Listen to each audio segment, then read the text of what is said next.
மானூரில் மத்திய அரசு சார்பில் நெல் கொள்முதல் நிலையம் கடந்த பிப்ரவரி மாதம் 27ஆம் தேதி திறக்கப்பட்டது.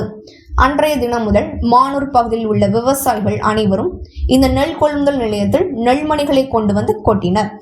விவசாயிகளிடம் அதிகாரிகள் முறையாக நெல் கொள்முதல் செய்தனர்.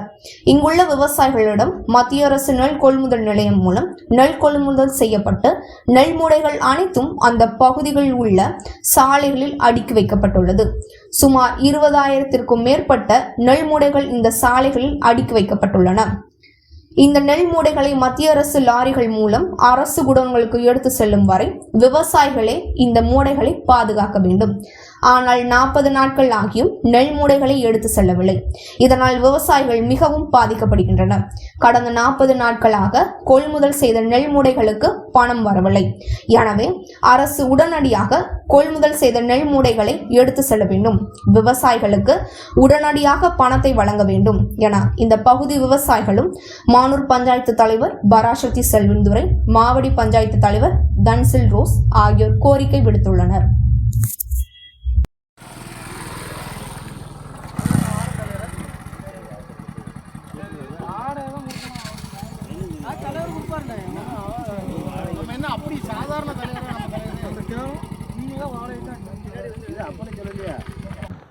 நான் மானூர் பகுதி மானூர் குப்பனாபுரத்தை சேர்ந்த செல்வந்துரை பேசுகிறேன்.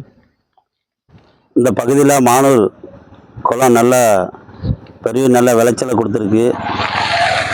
அரசு நெல் கொள்முதல் சார்பாக நல்லபடியாக நெல் கொள்முதல் சிறப்பாக நடந்து வந்தும் இந்த மூடைகள்லாம் எடுத்துகிட்டு போகாமல் வெயிலுக்கும் மழையான மழைக்கும்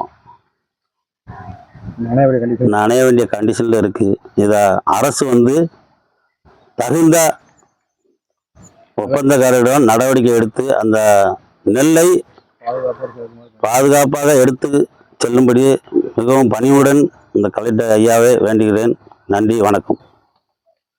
காளிமுத்து நான் பேசுகிறேன். எனக்கு சொந்த ஊர் பள்ளமடை. நான் மானூர் விவசாயம் பண்ணிக்கிட்டு இருக்கேன். நமக்கு நெல் நிறைய கொண்டு இருக்குது. அதனால் இப்போ நெல் ரொம்ப ஸ்டாக்கு ரொம்ப இருக்கிறதுனால எங்களுக்கு பைசா வரவே இல்லை. அது உடனே வரும்படி தலைமையிடம் கேட்டுக்கொள்கிறேன்.